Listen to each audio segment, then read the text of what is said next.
Hello guys, എല്ലാവർക്കും സുഖമല്ലേ? ഞങ്ങൾക്ക് അവിടെ സുഖം തന്നെയാണ് കേട്ടോ. അപ്പോൾ ഇന്ന് ഞാൻ അടുക്കളയിൽ നിന്നാണ് അങ്ങോട്ട് സ്റ്റാർട്ട് ചെയ്യുന്നത് കേട്ടോ.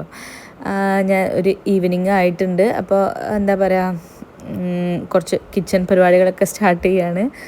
അപ്പോൾ ഇന്ന് എൻ്റെ കൂട്ടത്തിൽ ഒരാളും കൂടെ ഉണ്ട്. അപ്പോൾ കഴിഞ്ഞ മുമ്പത്തെ 2 വീഡിയോ കണ്ടവർക്ക് അറിയാം, സുജിൻ്റെ എന്താ പറയുക അനിയനും വൈഫും ഒക്കെ വന്നിട്ടുണ്ട് കേട്ടോ. അപ്പോൾ ഞങ്ങൾ ഒരുമിച്ചാണ് ഇന്ന് കിച്ചണിലുള്ളത്. അപ്പോൾ അവൾ എന്താ പറയുക, ഒരു ചിക്കൻ പോള എന്നൊക്കെ പറയണ പോലെ, എന്താ എനിക്ക് കറക്റ്റ് ഓർമ്മയില്ല കേട്ടോ അതിൻ്റെ പേര്, അതാണ് ഉണ്ടാക്കുന്നത്. അപ്പോൾ അവൾ അതിൻ്റെ കുറച്ച് പണിയിലാണ്. അപ്പോൾ ഞാൻ വിചാരിച്ചു, ഞാൻ ഇന്ന് കുറച്ച് ദിവസമായിട്ട് ആദ്യത്തെ നോമ്പിന് ഞങ്ങൾ കുറച്ച് ഷോപ്പിംഗ് ഒക്കെ നടത്തിയിട്ടുണ്ടായിരുന്നു. വീട്ടിലേക്ക് നോമ്പിനുള്ള കുറച്ച് അധികം സാധനങ്ങളൊക്കെ വീട്ടിലേക്ക് വാങ്ങി വെക്കുമല്ലോ. അപ്പോൾ അങ്ങനെ ആ കൂട്ടത്തിൽ വാങ്ങിയതാണ് കുറച്ച് കസ്റ്റാർഡ് പൗഡർ, ജെല്ലി പൗഡർ, അങ്ങനത്തെ ഒക്കെ ഞാൻ അവിടെ കണ്ടപ്പോൾ എന്തോ ഒരു ആഗ്രഹത്തിന് മുകളിൽ നോമ്പിനൊക്കെ ഉണ്ടാക്കാമല്ലോ, തണുപ്പിച്ച് കഴിക്കുമ്പോൾ നോമ്പിനൊരു ഒരു കുളിർമയാകുമല്ലോ എന്നൊക്കെ വിചാരിച്ചിട്ട് വാങ്ങി വെച്ചാണ് കേട്ടോ. പക്ഷെ എന്താ വെച്ചാൽ ഞാനിത് അങ്ങനെ ഉണ്ടാക്കാറൊന്നുമില്ലേ. എന്താ പറയുക, ഞാൻ അധികം കുക്കിംഗ് ഇഷ്ടപ്പെടുന്ന ഒരാളല്ല. അതുകൊണ്ട് തന്നെ ഇതിലേക്കൊന്നും അധികം കൈ കടത്തിയിട്ടൊന്നും ഇല്ല കേട്ടോ ഇതുവരെ. അപ്പോൾ അത് കണ്ടപ്പോൾ പിന്നാണെങ്കിൽ ഇപ്പോൾ റീൽസും ഷോർട്സും ഒക്കെ കാണുമ്പോൾ നമ്മൾ അധികം ഇങ്ങനത്തെ ഓരോ സാധനങ്ങൾ ഉണ്ടാക്കണം, നല്ല കാണാൻ ഭംഗിയുള്ള ഓരോരോ സാധനങ്ങളൊക്കെ ഉണ്ടാക്കണമാണല്ലോ നമ്മൾ കാണുക. അപ്പോൾ കാണുമ്പോൾ ഞാൻ അങ്ങനെ വിചാരിക്കും, അതൊക്കെ ഒന്ന് ഉണ്ടാക്കി നോക്കണം, അതേമാതിരി ഒന്ന് ഉണ്ടാക്കി നോക്കണം, എന്നിട്ട് ഞാനും വീഡിയോ ഇടണം എന്നൊക്കെ ഞാനും വിചാരിക്കും കേട്ടോ. അപ്പോൾ അങ്ങനത്തെ ഒരു ആഗ്രഹത്തിന് മുകളിൽ വാങ്ങി വെച്ചു എന്നല്ലാണ്ട് ഇതാ ഇപ്പോൾ 21ാമത്തെ നോമ്പിൻ്റെ അന്നത്തെ വീഡിയോ കണ്ടത് ഇതുവരെ അതൊന്നും തൊട്ട് നോക്കിയിട്ടുണ്ടായിരുന്നില്ല. 1ാമത്തെ നോമ്പിന് വാങ്ങിയതാണ്. ഇപ്പോൾ 20 ദിവസമായി നോക്കിയിട്ടില്ല കേട്ടോ. ഇപ്പോഴാണ് അവളെന്തായാലും ഇങ്ങനെ ഉണ്ടാക്കുന്നുണ്ട്. അപ്പോൾ എരിവായിട്ടൊരു സംഭവം ഉണ്ട്. അപ്പോൾ ഞാൻ വിചാരിച്ചു മധുരമായിട്ട് എന്തെങ്കിലും ഇങ്ങനെ ഉണ്ടാക്കാം, എന്തായാലും അവിടെ വെറുതെ കിടക്കല്ലേ, അങ്ങനെ കേട്ടോ. അപ്പോൾ എന്താ പറയുക, ബാക്കി ഫുഡിൻ്റെ ഐറ്റംസൊക്കെ ചേച്ചി ഉണ്ടാക്കി വെച്ചിട്ടാണ് കേട്ടോ പോയിട്ടുള്ളത്. അപ്പോൾ ഞങ്ങൾക്ക് ഇങ്ങനെ ജ്യൂസിൻ്റെയും സ്നാക്സിൻ്റെയൊക്കെ പരിപാടിയുള്ളൂ. അപ്പോൾ ഇന്ന് ജ്യൂസ് ഉണ്ടാക്കണ്ട, ഇന്ന് ഇങ്ങനെ ഒരു സംഭവം ഉണ്ടാക്കാം എന്ന് വിചാരിച്ചു. ജ്യൂസ് അല്ലെങ്കിലും ഒന്ന് മാറ്റി പിടിക്കാനായിട്ടുണ്ട്, വണ്ണം കണ്ടില്ലേ. അപ്പോൾ ഇതാ ആദ്യം ജെല്ലി ഉണ്ടാക്കാൻ എന്താ പറയുക, കുറച്ച് ചൂടുവെള്ളം ആ പൗഡറിൽ ഒഴിച്ച് വെച്ചാൽ മതി എന്നൊക്കെയാണ് അതിൽ എഴുതി വെച്ചിട്ടുള്ളത്. അപ്പോൾ അതേപോലെ ആ പൗഡറിലിട്ട് നല്ലോണം അത് ഇളക്കി മെൽട്ടാക്കി ആ സൈഡിൽ വെച്ചിട്ടുണ്ട് കേട്ടോ. ഞാൻ എന്താ പറയുക, ആ ഒഴിച്ച് വെച്ച ബൗള് എന്താ പറയുക ആദ്യമായിട്ടാണ് യൂസ് ആക്കണത് കേട്ടോ. ഞാൻ ഈ ഒരു നോമ്പിൻ്റെ ഈ ടൈമിലേക്ക് വീട്ടിലേക്ക് വാങ്ങിയ കുറച്ച് സാധനങ്ങൾ ഒന്നാണത്. അപ്പോൾ അതിൽ ഉണ്ടാക്കാൻ എന്തെങ്കിലും ഒരു ഐറ്റം വേണം എന്നൊക്കെ, ആ ബൗളൊക്കെ എന്തിനെങ്കിലുമൊക്കെ യൂസ് ആക്കണം എന്നൊക്കെയുള്ള ഒരു ആഗ്രഹം ഉണ്ടായിരുന്നു. അതൊന്നും അങ്ങോട്ട് സാധിച്ച് കിട്ടിയിട്ടോ. അപ്പോൾ അത് അവിടെ സൈഡിൽ വെച്ചിട്ടുണ്ട്. ഒന്ന് അങ്ങോട്ട് ചൂടാറിയിട്ട് ഇനി അതൊന്ന് ഫ്രിഡ്ജിലേക്ക് മാറ്റണം, നല്ലല്ല അതൊന്ന് സെറ്റായി ജെല്ലി ടൈപ്പായി വരുള്ളൂ. എന്നിട്ട് ഞാൻ എന്താ ഉദ്ദേശിക്കുന്നത് വെച്ചാൽ, ഇനി കസ്റ്റാർഡ് ഉണ്ടാക്കിയിട്ട് ഈ ജെല്ലി അതിലേക്ക് ഇട്ടിട്ട് അങ്ങനെ ഞാനൊന്ന് എന്താ പറയുക ഒരു വീഡിയോ കണ്ടു കേട്ടോ. അപ്പോൾ അതിലേക്ക് കുറച്ച് ഫ്രൂട്ട്സ് ഇടുന്നുണ്ട്. ആദ്യം ഫ്രൂട്ട്സ് ഇടാമെന്നൊക്കെ വിചാരിച്ചു, പിന്നെ ഈ കസ്റ്റാർഡും ഈ ജെല്ലിയും അങ്ങനെ കഴിച്ചു നോക്കാമെന്ന് വിചാരിച്ചിട്ടാണ് ഇനി കസ്റ്റാർഡ് ഉണ്ടാക്കുകയാണ്. ഞാൻ കുറേ കാലം മുമ്പ് ഒരു പ്രാവശ്യം എന്തോ മാംഗോ കസ്റ്റാർഡ് ഉണ്ടാക്കി നോക്കിയിട്ടുണ്ടായിരുന്നേ. അന്ന് വലിയ കുഴപ്പമൊന്നും ഉണ്ടായിരുന്നില്ല. അതൊക്കെ കഴിഞ്ഞിട്ട് ഇപ്പോഴാണ് ഉണ്ടാക്കുന്നത് കേട്ടോ. ഞാൻ എന്താ പറയുക, അതിൽ എഴുതി വെച്ച പോലെ ഇങ്ങനെ ഉണ്ടാക്കി നോക്കുകയാണ്. എനിക്ക് കറക്റ്റ് സംഭവമൊന്നും അറിയില്ല കേട്ടോ. ഭയങ്കര ഈസിയാണ് അല്ലേ, പക്ഷെ എന്താ പറയുക, നമുക്ക് അതിനായിട്ട് വലിയൊരു ബന്ധം ഇല്ലാണ്ട് വെക്കുമ്പോൾ ചിലപ്പോൾ അങ്ങോട്ടും ഇങ്ങോട്ടൊക്കെ പാളിപ്പോവില്ലേ. അപ്പോൾ ആ ഒരു പേടിയിലാണ് ഉണ്ടാക്കുന്നത് കേട്ടോ. കുറച്ചേ ഉണ്ടാക്കണുള്ളൂ. ഞാൻ ഇപ്രാവശ്യം സ്ട്രോബെറി കസ്റ്റാർഡാണ് കേട്ടോ. അപ്പോൾ ഞാൻ അങ്ങനെ എത്ര അതിൻ്റെ ഇൻസ്ട്രക്ഷൻസ് നോക്കിയിട്ട് എനിക്ക് മതിയാവണില്ല. കാരണം എന്താ വെച്ചാൽ പാളിപ്പോയാലോ എന്നുള്ളൊരു എന്തോ ഒരു ടെൻഷൻ. എന്തിനാ ടെൻഷൻ എനിക്കറിയില്ല.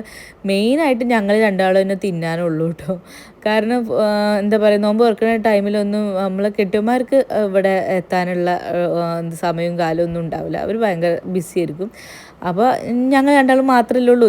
കൊളായാലും കുഴപ്പമൊന്നുമില്ല, എന്നാലും എന്താണെന്നറിയില്ല ഒരു ടെൻഷനായിരുന്നു, കൊളാവോ എന്നുള്ളത്. പിന്നെ അവൾ ഈ ചിക്കൻ പോളൊക്കെ ഉണ്ടാക്കാനുള്ള പാത്രം, ഞാൻ ഉപയോഗിക്കുന്ന പാത്രമാണ് ശരിക്കും അവൾക്ക് വേണ്ടിയിരുന്നത്. പക്ഷെ ഞാനത് ഓർക്കാണ്ട് അതിലപ്പോൾ പാല് കളിപ്പിക്കണം കേട്ടോ. അപ്പോൾ പിന്നെ അവൾക്ക് ഞാൻ വേറെ ഏകദേശം ഒപ്പിച്ചൊരു പാത്രം കൊടുത്തു. ഇനിയിപ്പോൾ ഇത് മാറ്റി അതും കഴുകാനാക്കി ഇതും കഴുകാനാക്കി മൊത്തത്തിൽ അവിടെ കൊളാക്കണ്ടല്ലോ എന്ന് വിചാരിച്ചിട്ട് ഞാൻ വേറെ പാത്രം അവൾക്ക് എടുത്ത് കൊടുത്തു. എനിക്കങ്ങനെ കുറേ പാത്രങ്ങളൊന്നുമില്ല കേട്ടോ. പ്രത്യേകിച്ച് എന്താ പറയുക, കുറച്ച് സ്റ്റീലിൻ്റെ പാത്രങ്ങൾ അങ്ങനെയൊക്കെയാണ് ഉള്ളത്. കുറച്ച് ചീനച്ചട്ടി അങ്ങനത്തെ ഒക്കെ. പിന്നെ ചേച്ചിയാണല്ലോ മെയിനായിട്ട് കുക്ക് ചെയ്യുക. അപ്പോൾ അതൊക്കെ ഞാൻ ചേച്ചിക്ക് അങ്ങനെ കൊടുക്കുകയാണ് ചെയ്തത് ഉപയോഗിക്കാൻ പാകത്തിന്. പിന്നെ ഇങ്ങനത്തെ നല്ല നോൺ സ്റ്റിക്ക് പാത്രങ്ങളൊക്കെ വല്ലപ്പോഴും ഞാനിങ്ങനെ വീഡിയോക്കും വേണ്ടിയിട്ട് അങ്ങനെയൊക്കെ വീഡിയോ ഒക്കെ എടുക്കുമ്പോൾ കുക്ക് ചെയ്യുമ്പോൾ അങ്ങനെ മാത്രമാണ് എടുക്കാറ് കേട്ടോ. അതുകൊണ്ട് അതിന് മാത്രം കുറേ വെറൈറ്റി പാത്രങ്ങളൊന്നും എനിക്കില്ല. പിന്നെ സെർവ് ചെയ്യാനുള്ള കുറേ ടൈപ്പ് പാത്രങ്ങളുണ്ട്. പക്ഷേ എല്ലാം എൻ്റെ ഹസ്ബൻഡാണ് വാങ്ങിയത് കേട്ടോ. അതുകൊണ്ട് ആന വലുപ്പത്തിലുള്ള പാത്രങ്ങളാണ് എനിക്കുള്ളത് കേട്ടോ. ഒരു പാകത്തെ പാത്രം ഉണ്ടോയെന്ന് ചോദിച്ചാൽ അതും സെർവ് ചെയ്യാനുള്ളതൊന്നും എനിക്ക് അങ്ങനെയില്ല കേട്ടോ. പിന്നെ ഞാൻ അങ്ങനെയൊന്നും കുറേയൊന്നും വാങ്ങിയിട്ടില്ല. ഒക്കെ ഇങ്ങോട്ടേക്ക് മാറുമ്പോൾ ആ ഒരു ടൈമിൽ വാങ്ങിയതാണ്. പിന്നെ അങ്ങനെ കുറേ വാങ്ങി കൂട്ടിയിട്ടൊന്നുമില്ല. പിന്നെ ഈ ഒരു നോമ്പിനാണ് ഞാൻ പിന്നെയും കുറച്ച് പാത്രങ്ങളൊക്കെ വാങ്ങിയിട്ടുള്ളത് കേട്ടോ. പിന്നെ അത് ഈ കസ്റ്റാർഡ് ഉണ്ടാക്കുമ്പോൾ പിന്നെ അവിടുന്ന് അനങ്ങാൻ പറ്റില്ലല്ലോ. അത് കട്ട കുത്താണ്ട് നമ്മൾ ഇളക്കി അതങ്ങോട്ട് സെറ്റപ്പ് ആക്കണമല്ലോ. അപ്പോൾ അതൊക്കെ ഒരു ഏകദേശം ഒരു ഭാഗമാക്കിയിട്ട് ഞാനൊരു സൈഡിൽ വെച്ചിട്ടുണ്ട്. ഇനി എല്ലാം ഒന്ന് തണുത്തിട്ട് ഫ്രിഡ്ജിക്ക് കയറ്റണം, എന്നാലേ അത് സെറ്റായി വരുള്ളൂ. അപ്പോൾ ഈ ഒരു ടൈമിൽ ജുബി പുറത്ത് പോവാണ്. മോക്ക് സ്ലൈം വേണം എന്നൊക്കെ പറഞ്ഞിട്ട് ഒരേ ഒച്ചപ്പാട്. അപ്പോൾ അവനെ കൊണ്ടുപോവാണ്. എന്താ പറയുക, ഇപ്പോൾ ഈ കുട്ടികളെ യൂട്യൂബ് ചാനലൊക്കെ ഉണ്ടല്ലോ. അപ്പോൾ അതിലൊക്കെ എന്താ പറയുക, ഇംഗ്ലീഷ് കുട്ടികളും കുറേ കാര്യങ്ങളൊക്കെ ആയിട്ട് ഈ സ്ലൈമും ക്ലേയും വെച്ചിട്ടുള്ള കുറേ കാർട്ടൂൺസ് ആണല്ലോ ഉണ്ടാവുക. അപ്പോൾ അതൊക്കെ കണ്ടിട്ട് അവൾ ഈ സ്ലൈം പറഞ്ഞ സാധനത്തിന് അഡിക്റ്റാണ് കേട്ടോ. അവളുടെ എന്ത് ടോയാണ് വേണ്ടതെന്നൊക്കെ ഉള്ളത് അവൾ ആദ്യം ഒരു സ്ലൈമാണ്. അപ്പോൾ അങ്ങനെ അവർ സ്ലൈമൊക്കെ വാങ്ങാൻ പോയിട്ടുണ്ട്. പക്ഷേ എന്താ പറയുക, ഒരു 6 മണിയൊക്കെ ആയിട്ടുണ്ട്. അപ്പോൾ ഇനി എന്തായാലും നോമ്പ് തുറക്കാൻ അവരെത്തൂല. അപ്പോൾ അത് അവർ വഴിയിൽ നിന്നൊക്കെ ഓരോന്ന് കഴിച്ചിട്ടും പിടിച്ചിട്ടൊക്കെ ആയിരിക്കും ഇനി വരിക. അപ്പോൾ ഞങ്ങൾ രണ്ടാളും മാത്രമേ ഉള്ളൂ ഇന്നത്തെ നോമ്പ് തുറക്കുന്നുള്ളത് ഞങ്ങൾക്ക് ഏകദേശം മനസ്സിലായിട്ടുണ്ട്. പിന്നെ മക്കൾക്കൊന്നും പിന്നെ നോമ്പൊന്നും ഇല്ലല്ലോ. അപ്പോൾ അങ്ങനെ കേട്ടോ. അപ്പോൾ ഏകദേശം അടുക്കളയിലെ പണിയായിട്ടുണ്ട്. അവൾ എന്താ പറയുക, ചിക്കൻ ബോളൊക്കെ ഉണ്ടാക്കി അവിടെ സെറ്റാക്കി വെച്ചിട്ടുണ്ട്. ഇനി എന്താ പറയുക, കുറച്ച് ചിക്കൻ ബോളൊക്കെ ഉള്ള കുറച്ച് ഫില്ലിങ്സ് അവിടെ ബാക്കിയുണ്ട് കേട്ടോ. അതിനൊരു പാത്രത്തിലേക്ക് ആക്കിയിട്ട് എടുത്തു വെക്കണം. പിന്നെ ഒരു ദിവസം സമൂസയോ അങ്ങനെ എന്തെങ്കിലുമൊക്കെ ഉണ്ടാക്കാമല്ലോ, എളുപ്പമല്ലേ. ഇങ്ങനെ എന്തെങ്കിലുമൊക്കെ ഫില്ലിങ്സ് ഉണ്ടെങ്കിൽ നമുക്ക് സമൂസ ഷീറ്റും ഉണ്ടെങ്കിൽ ഭയങ്കര ഈസിയാണല്ലോ അല്ലേ. അപ്പോൾ അങ്ങനെ അത് എടുത്തു വെക്കണം. പിന്നെ കുറച്ച് പാത്രങ്ങളൊക്കെ കഴുകാനുണ്ടായിരുന്നു. അപ്പോൾ ഞാനത് കഴുകുകയാണ് കേട്ടോ. അപ്പോൾ പിന്നെ നമുക്ക് നോമ്പ് തുറന്നാൽ വലിയ പണി ഉണ്ടാവില്ലല്ലോ. ഇങ്ങനത്തെ പണികളൊക്കെ ഇപ്പം തന്നെ തീർത്താൽ ഇപ്പോൾ ഒരു 6 മണിയൊക്കെ ആയിട്ടുള്ളൂ. അപ്പോൾ എന്താ പറയുക, ഇതൊക്കെ തീർക്കട്ടെ കേട്ടോ. പിന്നെ ഇങ്ങനത്തെ പണികളൊക്കെ ചെയ്യുമ്പോൾ ആരെങ്കിലുമൊക്കെ ഇങ്ങനെ നമുക്ക് എന്താ പറയുക സഹായിച്ചില്ലെങ്കിൽ ആരെങ്കിലുമൊക്കെ നമ്മൾ അടുക്കളയിൽ ഇങ്ങനെ ഉണ്ടായിട്ട് സംസാരിക്കുമ്പോൾ വലിയൊരു പ്രോബ്ലം ഉണ്ടാവില്ല എന്ന് എനിക്ക് എപ്പോഴും തോന്നിയിട്ടുണ്ട് കേട്ടോ. അപ്പോൾ ഞാൻ ആരും ഇല്ലാത്ത ടൈമിൽ ഞാൻ എന്താ ചെയ്യുക വെച്ചാൽ, ഞാൻ വീട്ടിലേക്കോ എന്താ പറയുക താത്താനോ ഉമ്മാനോ അങ്ങനെയൊക്കെ ആരെങ്കിലും പിന്നെ അല്ലെങ്കിൽ ഇവളൊക്കെ തന്നെ ഞാനിങ്ങനെ ഫോൺ വിളിക്കുകയാണ് ചെയ്യുക കേട്ടോ. അപ്പോൾ ഇങ്ങനെ എന്താ പറയുക, നമുക്ക് ഈ പണിയെടുക്കാൻ കുറച്ച് ഈസി ആവും എന്നുള്ളത് എനിക്ക് തോന്നിയിട്ടുണ്ട്. അല്ലാന്നുണ്ടെങ്കിൽ ഞാൻ എന്തെങ്കിലും ഷോർട്ട് ഫിലിമോ എന്തെങ്കിലും വീഡിയോ അങ്ങനെ എന്തെങ്കിലും കാണും കേട്ടോ. അത് കഴിഞ്ഞിട്ട് ഞങ്ങൾ ഉഡായിപ്പ് പരിപാടിയുണ്ടോ, ഇത് പ്ലേറ്റിലേക്ക് നല്ലപോലെ മാറ്റാൻ പറഞ്ഞ് ഞാൻ കൊളാക്കുന്നില്ല, ഞങ്ങൾ കണ്ടല്ലോ അല്ലേ. അപ്പോൾ ഞങ്ങളതും പറഞ്ഞിട്ട് ഇങ്ങനെ ഓരോന്ന് ചിരിക്കുന്നുണ്ട് ഞങ്ങൾ ഓരോരോ ഉഡായിപ്പ് ചെയ്തികൾ. അത് കഴിഞ്ഞിട്ട് ഇനി അത് എങ്ങനെ കട്ട് ചെയ്യണം എന്നുള്ള ഒരു പ്ലാനിലായിരുന്നു. ഈ ചട്ടിപ്പത്തിരിയൊക്കെ കട്ട് ചെയ്യൂലേ, കേക്കൊക്കെ കട്ട് ചെയ്യുന്ന പോലെ കട്ട് ചെയ്യണോ അതോ അങ്ങനെ ക്യൂബായിട്ട് ചെറുതാക്കി കട്ട് ചെയ്ത് വെക്കണമെന്നായിരുന്നു. പിന്നെ ഞങ്ങൾ കുറച്ച് നേരത്തെ എന്താ പറയുക സംഭാഷണങ്ങൾക്കൊടുവിൽ ഞങ്ങൾ തീരുമാനിച്ച് ചെറുതായിട്ട് ക്യൂബായി കട്ട് ചെയ്യാം. എന്നാൽ കുറേ ഉള്ള പോലെ തോന്നും ചെയ്യും, നമുക്ക് എത്രയാണ് കഴിക്കണമെന്നുള്ളതിന് ഒരു ബോധം ഉണ്ടാവുകയും ചെയ്യുമല്ലോ. അപ്പോൾ അതിന് വിചാരിച്ചിട്ട് അവൾ ചെറുതായിട്ട് ക്യൂബായിട്ട് ആണ് അവൾ കട്ട് ചെയ്യണത് കേട്ടോ. അപ്പോൾ അപ്പുറത്ത് റോബോട്ടിനെ അഴിച്ചു വിട്ടിരിക്കുകയാണ് കേട്ടോ. എന്നാൽ പിന്നെ അടിച്ചു വാരേണ്ട പണിയില്ലല്ലോ. നല്ല ഉപകാരം കേട്ടോ ആ റോബോട്ടിനെ കൊണ്ട്. പിന്നെ മക്കൾക്ക് ട്യൂഷൻ കഴിഞ്ഞിട്ടില്ല. പിന്നെ എന്താ പറയുക, അവർക്ക് നോമ്പില്ലാത്തതുകൊണ്ട് പിന്നെ നേരത്തെ നിർത്തിയിട്ട് പോകാനൊന്നും പറഞ്ഞതുമില്ല കേട്ടോ. ഞങ്ങൾ രണ്ടാളും ഇങ്ങനെ സംസാരിച്ചിട്ട് നോമ്പ് തുറക്കുകയാണ്. അപ്പോൾ അതിൻ്റെ ഇടയിൽ ജുബി വന്നോ എന്ന് തോന്നിയിട്ട് അങ്ങനെ പോയി നോക്കിയതാണ് കേട്ടോ. പക്ഷെ വന്നിട്ടില്ല. പിന്നെ എപ്പോഴാണാവോ വരിക, പപ്പയും മോളും പോയിട്ട് ഇനിയിപ്പോൾ എന്തൊക്കെയാണ് വാങ്ങിയിട്ടാണാവോ വരിക എന്നിങ്ങനെ ആലോചിച്ചിരിക്കുകയായിരുന്നു. ചിക്കൻ ബോൾ നല്ല ടേസ്റ്റ് ഉണ്ടായിരുന്നേ. അവളത് ഇടയ്ക്കിടയ്ക്ക് ഉണ്ടാക്കാറുണ്ടെന്ന് പറഞ്ഞിട്ടുണ്ട്. അപ്പോൾ പിന്നെ അവൾക്ക് അത് ഭയങ്കര ഈസിയാണ്, ചെറിയ പരിപാടിയാണെന്നൊക്കെ പറഞ്ഞിട്ട് ഉണ്ടാക്കിയതാണ് കേട്ടോ. പിന്നെ അപ്പോഴേക്ക് ഇതാ പപ്പയും മോളും എത്തിയിട്ടുണ്ട്, സ്ലൈമൊക്കെ കൊണ്ട് കേട്ടോ. അപ്പോൾ 3 ആൾക്കും സ്ലൈമൊക്കെ ഉണ്ട്. പിന്നെ എന്താ പറയുക, മൂന്ന് കളറായിരുന്നു. പിന്നെ അവന് അതിൻ്റെ കൂടെ കുറച്ച് ബേക്കറി ഐറ്റംസ് വാങ്ങി വന്നിട്ടുണ്ട് കേട്ടോ. കുറച്ച് എന്താ പറയുക, ഇത് ചിപ്സാണ്, നോർമൽ ചിപ്സും പിന്നെ നെയ്യപ്പവും കേട്ടോ. നെയ്യപ്പവും പിന്നെ എന്താ പറയുക, കപ്പ് കേക്കും. ഇത് 3 എണ്ണമായിരുന്നു വാങ്ങിയിട്ട് വന്നിട്ടുണ്ടായിരുന്നത്. അപ്പോൾ ഇനി അതൊക്കെ ഓരോരോ പാത്രത്തിലിട്ട് വെക്കണം. കാരണം ഇതൊക്കെ കൊണ്ടുവന്ന് പറഞ്ഞിട്ട് കാര്യമില്ല, അതൊക്കെ പാത്രത്തിലിട്ട് വെച്ചാൽ ഇത് കണ്ടിട്ട് എല്ലാവരും കഴിക്കുള്ളൂ കേട്ടോ. അപ്പോൾ അങ്ങനെ അതൊക്കെ ഇട്ട് വെക്കണം. പിന്നെ ഈ ഒരു സ്ലൈമിൻ്റെ ഉള്ളിൽ അവർക്ക് സർപ്രൈസുകൾ ഉണ്ടായിരുന്നു കേട്ടോ. 3 ആൾക്കും 3 മോതിരമായിരുന്നു, ഒരു പ്ലാസ്റ്റിക് മോതിരം, വേറെ സംഭവമൊന്നുമല്ല.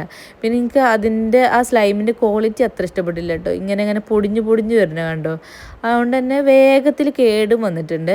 പിന്നെ ഇതൊക്കെ കഴിഞ്ഞിട്ട് ഞങ്ങൾ കുളിക്കാനൊക്കെ പോയി, ബാക്കി പരിപാടികളൊക്കെ കഴിഞ്ഞിട്ടാണ് കേട്ടോ പിന്നെ അടുക്കളയ്ക്ക് കയറിയിട്ടുള്ളത്. അപ്പോൾ ഇതിന് എന്താ പറയുക, ജെല്ലിയും കസ്റ്റാർഡൊക്കെ ഏകദേശം സെറ്റായി എന്ന് ഞാൻ വിശ്വസിച്ചിട്ട് പുറത്തേക്ക് എടുത്തിട്ടുണ്ട്. അപ്പോൾ ജെല്ലി കുഴപ്പമില്ലാണ്ട് കിട്ടി. ഞാനത് മുറിച്ചുകൊണ്ടിരിക്കുകയാണ് കേട്ടോ. അപ്പോൾ അത് ഇങ്ങനെ കുഞ്ഞു ക്യൂബ്സായിട്ട് മുറിച്ചിട്ട് കസ്റ്റാർഡിലേക്ക് ഇടണം എന്നാണ് വിചാരിക്കുന്നത്. അപ്പോൾ ഇതാദ്യം മുറിച്ചപ്പോൾ ഇങ്ങനെ കഴിച്ചപ്പോൾ ഒരു ഇതിലേക്ക് എക്സ്ട്രാ പഞ്ചസാര ആഡ് ചെയ്യാനൊന്നും അതിൽ എഴുതിയിട്ടുണ്ടായിരുന്നില്ല കേട്ടോ. പക്ഷെ എനിക്ക് തോന്നി കുറച്ച് പഞ്ചസാര ആഡ് ചെയ്യണമായിരുന്നു എന്നുള്ളത്. ചെറിയൊരു പുളി ഉണ്ട്. ഇനിയിപ്പോൾ അതിൻ്റെ ഫ്ലേവർ അങ്ങനെയാണ്, പുളിയാണ് വേണ്ടതെന്നുള്ളത് എനിക്ക് അറിയില്ല കേട്ടോ. കുറച്ചൊരു പുളി ഉണ്ടായിരുന്നു, എന്നാൽ മധുരവും ഉണ്ടായിരുന്നു കേട്ടോ. ഇത് റാസ്ബെറി ഫ്ലേവറായിരുന്നേ.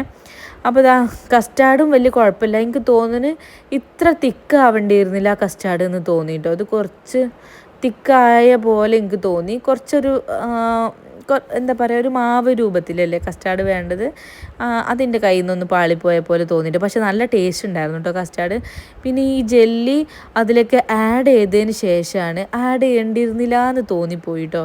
കാരണം കസ്റ്റാർഡ് നല്ല മധുരവും നല്ല ടേസ്റ്റും ഉണ്ടായിരുന്നു. പക്ഷേ ഈ ഞാൻ പറഞ്ഞില്ലേ, ഈ ഒരു ജെല്ലിക്ക് ഒരു ചെറിയൊരു പുളിപ്പുണ്ട് എന്നുള്ളത്. അപ്പോൾ അത് രണ്ടും അങ്ങോട്ട് ഒന്ന് സെറ്റായി പോകുന്നുണ്ടായിരുന്നില്ല. പക്ഷേ ഈ മക്കൾക്ക് വേണ്ടിയിട്ട് ഇങ്ങനത്തെ ഒന്നും ഉണ്ടാക്കി കൊടുത്തിട്ട് കാര്യമില്ലേ. മക്കൾക്ക് ജെല്ലി ഭയങ്കര ഇഷ്ടപ്പെട്ടു. അത് പുളിയാണെങ്കിലും അതൊക്കെ ഇങ്ങനെ കഴിക്കുന്നുണ്ടായിരുന്നു. പക്ഷേ ഈ കസ്റ്റാർഡ് ഒന്നും കഴിക്കുന്നുണ്ടായിരുന്നില്ല കേട്ടോ. പിന്നെ ഞാൻ വിചാരിച്ചു ഞാനുണ്ടാക്കിയതല്ലേ, ഞാനങ്ങോട്ട് കഴിക്കാം എന്ന് വിചാരിച്ചു കേട്ടോ. പിന്നെ എനിക്ക് തോന്നി എന്താ പറയുക, ഈ ജെല്ലി ഇതിലേക്ക് ആഡ് ചെയ്തിട്ട് ഇത് ഇങ്ങനെ ആക്കേണ്ടിയിരുന്നില്ല. ജെല്ലി അവരും കഴിച്ചോളായിരുന്നു. കസ്റ്റാർഡ് എന്തെങ്കിലും ഫ്രൂട്ട്സൊക്കെ ഇട്ടിട്ട് നല്ലപോലെ എനിക്ക് കഴിക്കായിരുന്നു എന്നൊക്കെ എനിക്ക് തോന്നി കേട്ടോ. കസ്റ്റാർഡ് നല്ല ടേസ്റ്റ് ഉണ്ടായിരുന്നു, കുറച്ച് തിക്കായി പോയിട്ടുണ്ടായിരുന്നെങ്കിലും. പിന്നെ അവൾ എന്നെ സമാധാനിപ്പിക്കുകയായിരുന്നു, ഇത് കഴിച്ച് കുഴപ്പമൊന്നുമില്ല, ഇതിന് ടേസ്റ്റ് ഉണ്ടെന്നൊക്കെ പറഞ്ഞിട്ട് സമാധാനിപ്പിക്കുകയായിരുന്നു. പക്ഷേ കഴിക്കാൻ പറ്റുകയൊക്കെ ചെയ്യും കേട്ടോ, നല്ല ടേസ്റ്റ് ഉണ്ടായിരുന്നു. പക്ഷെ ആ പുളിപ്പ് നമ്മൾ കഴിക്കുമ്പോൾ ആ മധുരമൊക്കെ കിട്ടും, പിന്നെ എവിടുന്നോ ഒരു പുളി ഇങ്ങനെ കയറി വരും. അപ്പോൾ അതാണ് അതിൻ്റെ ഒരു പ്രശ്നം ഉണ്ടായിരുന്നു കേട്ടോ. പിന്നെ എന്താ പറയുക, ജുബിക്ക് കുറച്ച് കൊടുത്തു. അവന് പിന്നെ ഇങ്ങനത്തെ ഐറ്റംസിനോടൊന്നും വലിയ താല്പര്യമില്ല. പിന്നെ ഇത് കഴിക്കാനെന്ന് വെച്ചാൽ അവന് കുറച്ച് കഫക്കെട്ടും കാര്യങ്ങളൊക്കെ ഉണ്ട് കേട്ടോ. പിന്നെ തണുപ്പൊട്ടും കഴിക്കാൻ പറ്റില്ല അവന്. അതിന് ഡോക്ടറെ കാണിച്ചിട്ടും കാര്യങ്ങളായിട്ട് ഇതാ സ്റ്റീം ചെയ്യണ കണ്ടില്ല. അപ്പോൾ അങ്ങനെ നടക്കുകയാണ്. പിന്നെ എന്താ ഞങ്ങൾ ചെയ്യണ പിന്നെയുള്ള അബദ്ധം കേട്ടോ, ബാക്കിയുള്ള ജെല്ലിയും കൂടി ഇതിലേക്ക് ആഡ് ചെയ്തിട്ടുണ്ട് കേട്ടോ. പിന്നെ ഞാൻ വിചാരിച്ചു ഞാൻ ഉണ്ടാക്കിയില്ല, ഞാനങ്ങോട്ട് കഴിക്കാമെന്ന് വെച്ചിട്ട് ഞാനും അവളും കൂടി അങ്ങോട്ട് കഴിക്കുകയാണ് കേട്ടോ. പക്ഷേ കഴിച്ച് സംസാരിച്ച് ഇങ്ങനെ കഴിക്കണമുണ്ട്. കുറച്ച് ഓവറായി പോയിട്ട് തലക്ക് കിക്കാവുക എന്ന് പറയില്ലേ, ആ ഒരു അവസ്ഥയിലെത്തിയിട്ടുണ്ടായിരുന്നേ. ശരിക്കും ഒരു മന്ദപ്പായി ഉണ്ടായിരുന്നു. പിന്നെ ഒന്നും ചെയ്യാൻ പറ്റുന്നില്ല, അനങ്ങാൻ പറ്റാത്ത പോലെ ആയിട്ടുണ്ടായിരുന്നു. അപ്പോൾ പിന്നെ ഞാൻ ലാസ്റ്റ് കുറച്ച് വെള്ളം കുടിച്ച് എന്തോ ഒരു അവസ്ഥ, തലയൊന്നും അനക്കാൻ പറ്റുന്നില്ല. അങ്ങനെ അവൾ പിന്നെ എനിക്കൊരു ഗ്ലാസ് ചായയൊക്കെ ഉണ്ടാക്കി തന്ന് അങ്ങനെയൊക്കെയാണ് പിന്നെ കുറച്ച് കഴിഞ്ഞപ്പോൾ റെഡി ആയത് കേട്ടോ. ഭയങ്കര ഒരു തലക്ക് മന്ദപ്പ് വന്നിട്ടായിരുന്നു. പിന്നെ ഞാനങ്ങ് ചിന്തിച്ചു എന്തിനാ ഞാനത് കഷ്ടപ്പെട്ട് കുത്തി കയറ്റിയത് എന്നുള്ളത് കേട്ടോ. കാരണം പിന്നെയും തടി കൂടുകയല്ലേ. ഇപ്പോൾ ഒരു വിചാരമില്ല കേട്ടോ തടി കൂടുന്നതിനെ പറ്റിയിട്ട്. അപ്പോൾ ഞാൻ ചായ കുടിക്കുമായിരുന്നു. പിന്നെ ഞാൻ പ്രത്യേകിച്ച് വീഡിയോ ഒന്നും എടുത്തില്ല, ഞാൻ പറഞ്ഞില്ലേ ഞാൻ ഫുൾ മന്ദപ്പ് അവസ്ഥയിലായിരുന്നു. അപ്പോൾ ഇന്നത്തെ വീഡിയോ ഇത്രേ ഉള്ളൂ. എല്ലാവർക്കും ഇഷ്ടപ്പെട്ടു എന്ന് വിചാരിക്കണം. ഇഷ്ടപ്പെട്ടാൽ സപ്പോർട്ട് ചെയ്യണേ. അപ്പോൾ ഇന്നത്തെ വീഡിയോ ഇത്രേ ഉള്ളൂ. അപ്പോൾ നാളത്തെ വിശേഷങ്ങളൊക്കെ ആയിട്ട് നാളെ കാണാം. Bye bye.